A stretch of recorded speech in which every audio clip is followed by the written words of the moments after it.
Mary was the happiest woman on her wedding day. She wore a long white dress with tiny, shiny stones on it. Her smile was big, and her eyes sparkled like stars. John, her husband, held her hands and looked at her like she was the only person in the world. Everyone at the wedding clapped and danced. They looked like the perfect couple, young, happy, and full of love. John did not have much money. He worked as a teacher at a small school. His clothes were always clean, but they were old. Mary knew this before she said yes to him. She had always told herself that love was better than money, but something changed not long after the wedding. Mary's friend Linda came to visit. Linda had married a very rich man. She wore gold bangles, shiny shoes, and carried a bag that cost more than John's monthly pay. Linda talked about her big house, her driver, her trips to other countries, and the gifts her husband gave her. Mary listened with wide eyes. A small seed of envy began to grow in her heart. From that day, Mary started to look at John differently. His simple life no longer looked sweet. The love she used to feel started to feel small. She didn't say anything yet. But inside, her heart was no longer full of joy. John came home one evening with a small box in his hand. "I got you something, Mary," he said with a smile. Mary opened the box and saw a silver necklace. It was simple and pretty, but not expensive. She looked at it for a few seconds, then placed it back in the box without saying a word. John noticed her face. It didn't shine like it used to when he gave her gifts. "Don't you like it?" he asked gently. "It's fine," she said, looking away. But Linda's husband bought her a gold one. Real gold, not this kind. John's smile disappeared. He looked down at his hands. That was all he could afford. He worked so hard just to buy her something special, but now it didn't seem special at all. Mary started to talk more and more about Linda. Linda just got a new car. Linda's kitchen has a fridge that talks. Linda's husband gave her money to go shopping in Dubai. Each time she spoke, it felt like a sharp knife in John's chest. One night, as they lay in bed, John reached out to hold Mary. She moved away. "Don't touch me," she said. John sat up, confused. "Why?" Mary turned her back to him. "I want more from life, John. I want what Linda has. Until you become rich, I don't want you touching me." John sat there in silence. His heart broke into pieces. The woman he loved had changed, and he didn't know how to bring her back. John started sleeping on the couch. The bed he once shared with Mary was now cold and empty. At night, he stared at the ceiling, asking himself what went wrong. He still loved Mary, but now she treated him like he wasn't good enough. Every morning he forced a smile and went to work, but inside, he was hurting deeply. Mary, on the other hand, became distant. She stopped cooking his favorite meals. She didn't wait for him at the door like she used to. She spent more time on her phone, scrolling through pictures of rich people and wishing she was one of them. Sometimes she would look at John and feel angry, not because of anything he did, but because he reminded her of the life she didn't have. Even though they lived in the same house, it felt like they were strangers. They barely talked, and when they did, it always ended in silence or sadness. John tried to make her smile, to tell her jokes, to plan little surprises, but Mary didn't care. Her heart was set on something else, something far away from love. One day, John looked at a picture from their wedding. Mary had looked so happy then. What happened to that joy? What happened to the promises they made? John wanted to fight for their love, but he didn't know how much more he could take. Mary started spending more time with Linda. She visited Linda's big house often. Linda's husband was always away on business trips, so it was just the two of them most times. They would sit in the fancy living room, drink juice from glasses that sparkled, and talk about money and dreams. "Your husband is too slow," Linda said one day. "If he really loved you, he would be rich by now." Mary nodded slowly. She didn't want to say it, but deep down, she agreed. She started to believe that maybe love wasn't enough. Maybe money really did matter more. That evening, Mary came home and looked around their small apartment. The walls looked dull, the furniture looked old, and even the food didn't taste nice anymore. She sighed deeply and said to herself, "I deserve better." She didn't greet John when he came in. She just went to the bedroom and shut the door. John noticed how she didn't even look at him. His heart ached, but he said nothing. In her mind, Mary started to dream big. She saw herself wearing diamonds, going on trips, living in a big house with helpers. She imagined people looking at her with envy. But in chasing that dream, she was slowly losing the one person who truly loved her. One Saturday morning, Mary invited Linda to their home. She wanted her to see how different her life was. Linda walked in, looked around, and frowned a little. She didn't say anything bad, but her eyes said it all. "This is cozy," Linda said, sitting carefully on the old sofa. Mary smiled awkwardly. She had cleaned the whole house and even used a nice air freshener. But now, it all felt useless. John came out to greet Linda. "You're welcome," he said kindly. Linda nodded, but didn't say much. She looked at him the way someone would look at a beggar. John felt it. He felt small, like he wasn't a real man. After Linda left, Mary turned to John. "Did you see the way she looked at this house? We are living like poor people, John. I can't do this anymore." John's heart sank. "Mary, I'm trying. I really am. I love you.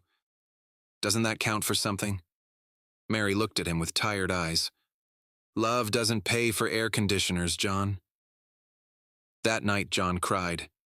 He didn't let Mary see it. He turned to the wall and let the tears fall. He had never felt so helpless in his life.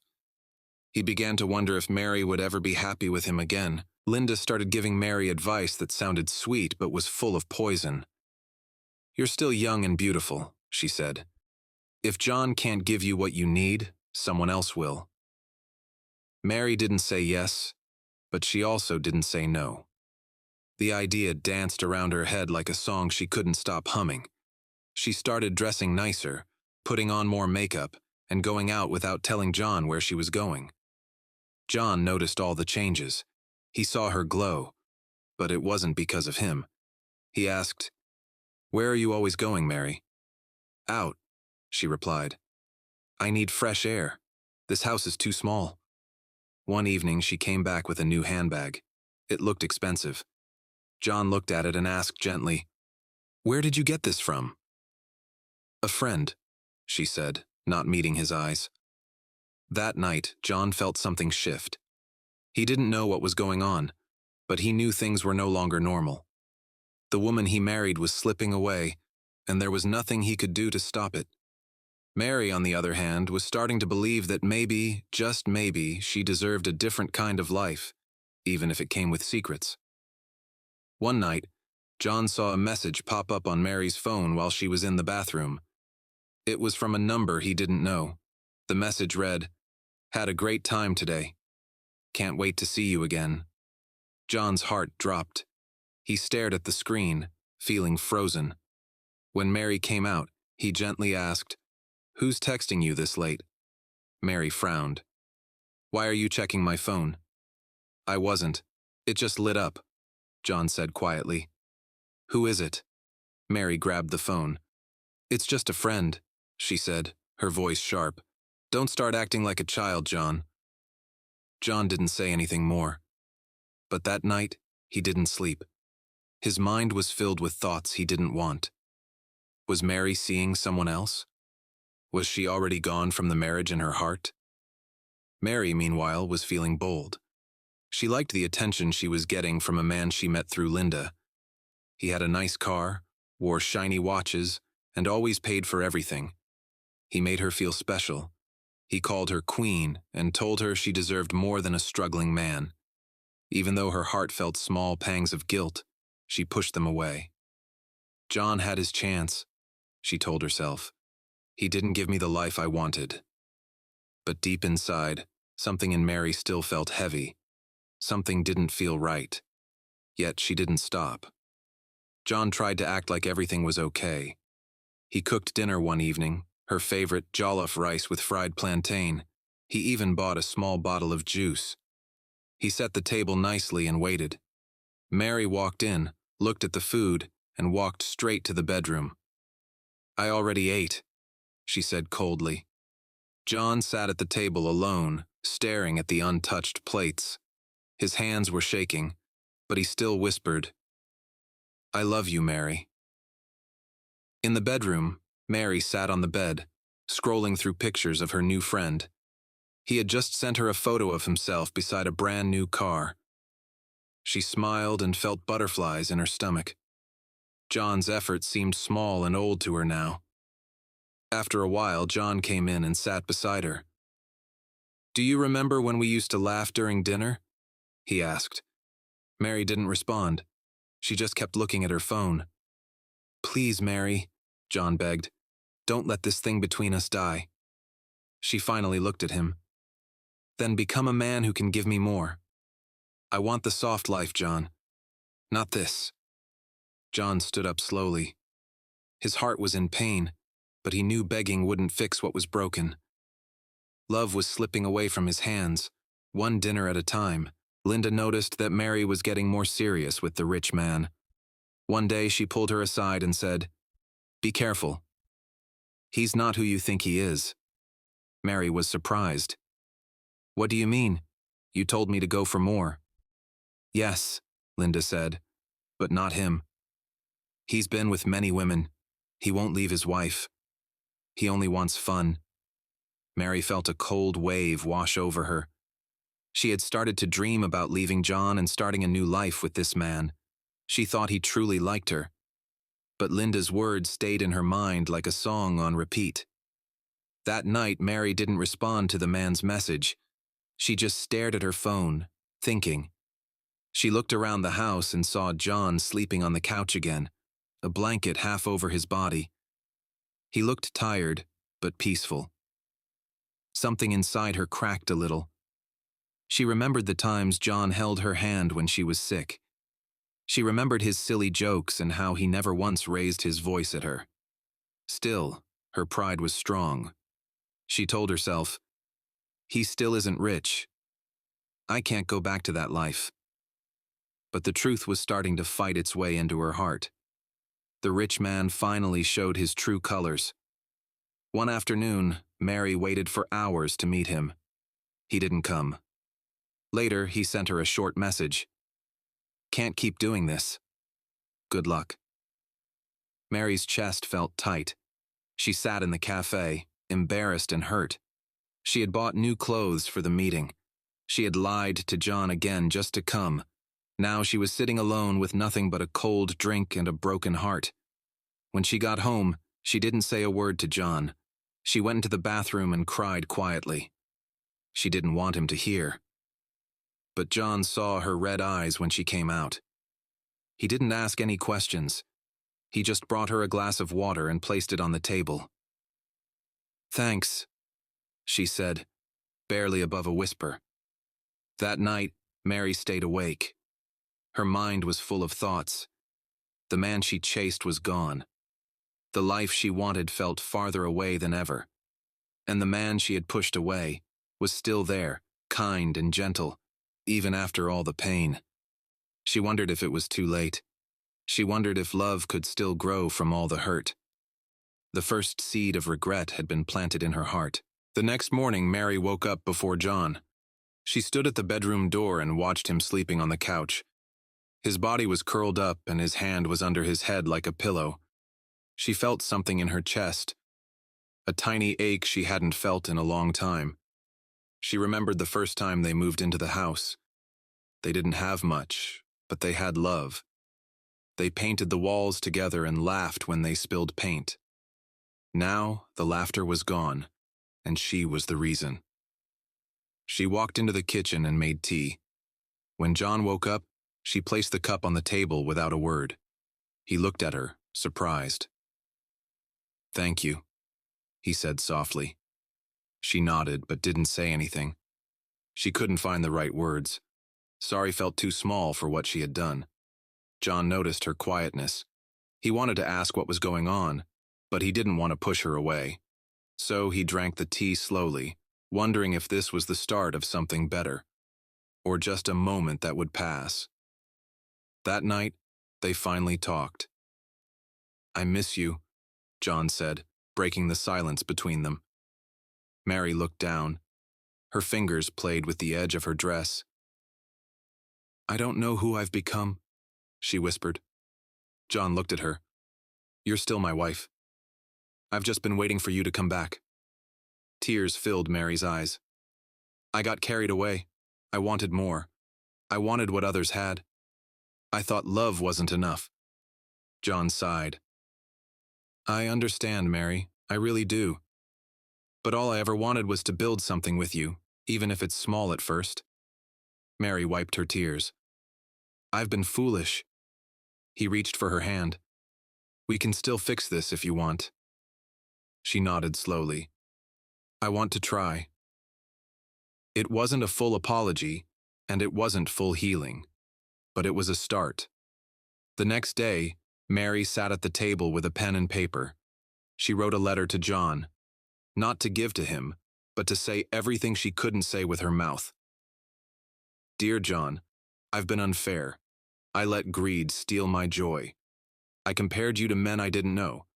I forgot your kindness, your hard work, and your love. I hurt you, and I see that now. I chased shadows and left behind the light you gave me. I don't expect you to forgive me quickly, but I want you to know I'm sorry, and I want to find my way back to you." She folded the letter and placed it in a drawer. She didn't give it to John, not yet, but writing it helped her breathe again. It was her first step toward healing. That evening, she joined John on the couch. They didn't talk much, but sitting together in the same space, watching the same show, it felt like home again. One afternoon, the rich man called her. Mary stared at the phone as it rang. After everything, why was he calling now? She picked up. "Mary, I miss you," the voice said smoothly. "Let's meet. I can take care of you." Her heart beat fast. She didn't know what to say. "I'm married," she finally replied. "You weren't acting like it before," he laughed. "Don't pretend now." Mary paused. Then she said something she never thought she would. "I was lost, but I found my way back. Don't call me again." She hung up and blocked the number. Her hands were shaking, but her heart felt light. She had finally closed a door that should never have been opened. Mary started cooking again. Not fancy meals, just simple ones, like she used to. She made beans and fried plantain for dinner, and when John walked in, the smell made him stop at the door. "You cooked?" he asked, surprised. She nodded. "Yes, for us." They sat at the table and ate quietly. It wasn't perfect, but it felt real. After dinner, Mary said, "Thank you for not giving up on me." John looked at her. "I never stopped loving you. I just didn't know if you'd ever come back." "I'm trying," she said.